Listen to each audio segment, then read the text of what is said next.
TMO, Monday review frustrating, final victories and wonderful attempts. There was a recent weekend. While the Six Nations took a break, the Gallagher Premiership rolled on in trademark fashion, with upsets, last-gasp victories, and more glorious Harlequins tried. Bottom of the pile, Bath took Leicester all the way. Duhan van der Merwe inspired Worcester to their 4th win of the season, and is it time to consider London Irish as title contenders? The TMO wraps up another weekend of blistering action, the second tightest in Premiership history. Burns returns to haunt defiant Bath, while Leicester Tigers arrived at the Rec having won 13 of their 15 games this season. Bath had lost 13 of 15. And the results seemed to be going in one direction when Jasper Wiese bulldozed over after 5 minutes. However, there were more signs that the West Country side are improving as they put in one of their best performances of the season, only to come up short, losing 24-20 to the table toppers. Bath lost Will Muir to the sin bin after he touched down Ben Spencer's perfectly weighted chip early on, but Stuart Hooper's side went into the break ahead. Max Ojomet chased another deft kick by Jonathan Joseph to score.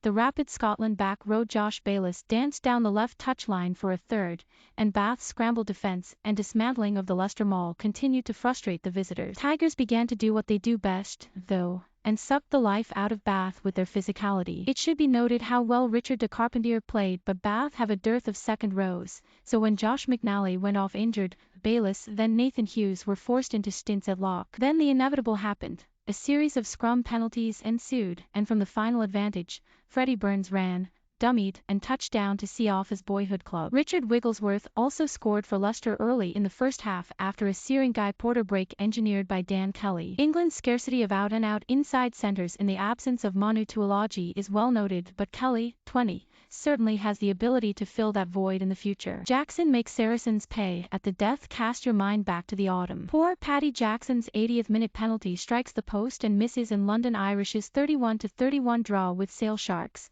A week later his added time drop goal goes wide and Irish lose 23-21 to Northampton Saints. Third time lucky against Saracens this weekend then, as the fly half rescued a 32-30 bonus point victory for Irish with the final kick of the game. Irish had all the early running with Curtis Rona setting up Benhard Janse van Rensburg for 2 tries in each corner in the opening 30 minutes. Saracens responded with a Tom Woolstencroft score at the back of a driving maul, but Adam Coleman's charge down try 24 seconds into the second half stretched Irish's lead to 9 points. With the ballast of Mako and Billy Vunipola giving Saris the go forward, Mark McCall's side got back within touching distance as Rotimi Segun ran in an excellent try. Rona then set up another for Irish, this time for Ollie Hassell-Collins, but the drama came after Coleman received his second red card against Saracens this season, for a high tackle on Alex Lewington. Nick Tompkins scored in a rolling maul from the ensuing lineout to give his side a 1-point lead, but Vincent Coke strayed offside in the 80th minute, presenting Jackson with the simplest of penalties in front of the post. Irish are now pushing hard for the playoffs,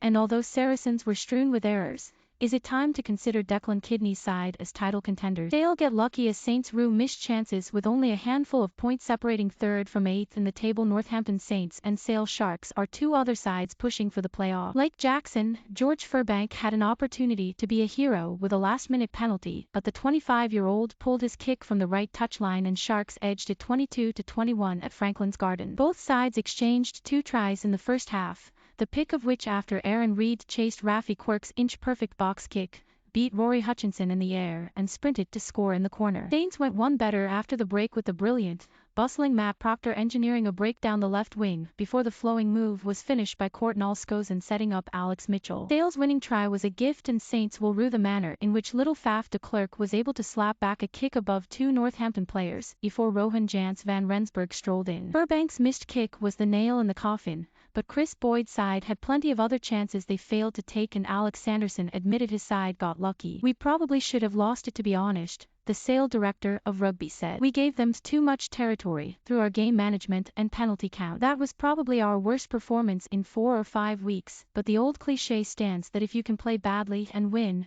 you're in a good place. So we're in a good place." Van der Merwe inspires Worcester to Bristol upset. Worcester Warriors welcome Duhan van der Merwe back from Scotland's Six Nations squad on Friday night, and the towering wing scored a try and battered Bristol's defence as Steve Diamond's side won 19-14 at 6 Way. The Jock Bok, who gained 96 metres from 12 carries and beat 10 defenders, scored after only 4 minutes, dotting Jamie Shilcock's stabbed rubber kick down. He is constantly looking for work, and his speed and power makes him such a threat off his left wing. The timing of his runs in midfield has occasionally been slightly off, but coaches have lauded him as a fast learner, and he was at his best. Time to transfer, at form to midfield against France on Saturday. Stephen Loachua and Max Lahif scored 2 first-half tries for Bristol, but Worcester claimed their 4th win of the season thanks to Ashley Beck and the outstanding Tonga number 8 Sione Vailanu touching down. Quinn Strudden style without Smith and co-Harlequins yet again proved how dangerous an attacking outfit they are even in the absence of Marcus Smith,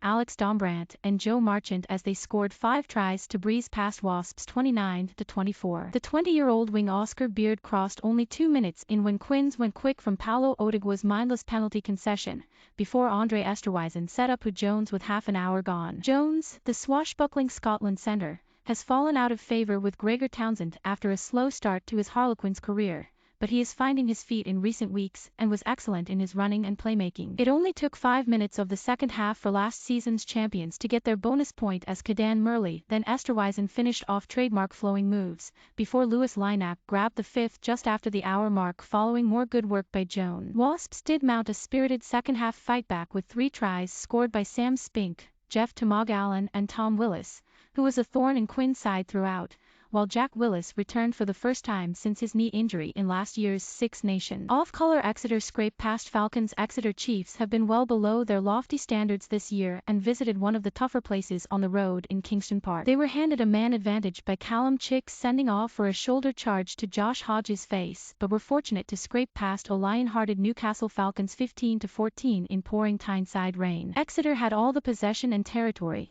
but the opening stages were cagey with the gliding runs of the wonderfully talented 21-year-old fullback Josh Hodge the only standout spectacle. Newcastle made Chiefs pay for not converting their pressure into points, a theme of the afternoon, as fly half Will Haydenwood ran the length of the pitch after intercepting Sam Maunders' pass. 2 driving maul tries gave Exeter the lead, but they lacked ideas in the backs after Hodge went off injured at halftime. 14-man Newcastle then crossed via George McGuigan and the Kingston Park faithful began to believe.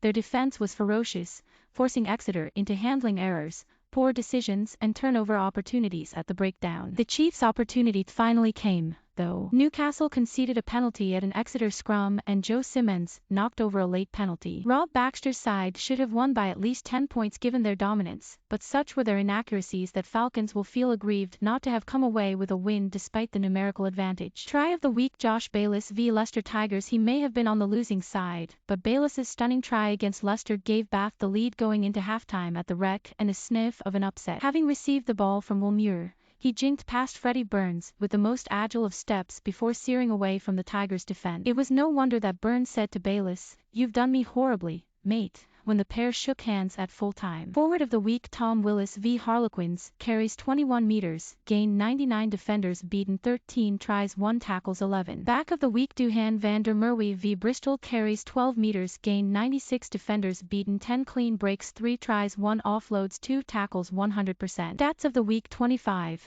Tackles by Bristol Bears Fitz Harding against Worcester Warriors. 11. Despite their differing fortunes this season, Leicester Tigers' 24-20 victory over Bath was the first time they have won at the Rec in the Premiership in 11 years. 3. The London Irish hooker Augustin Creevy won 3 turnovers against Saracens, the highest number of round 17. 15. Clean breaks by the 22-year-old Harlequins wing Cadan Murley this season, more than any other player. 2,056. Exeter Chiefs have made almost 200 carries more than any other side but rank 9th for tries scored this season.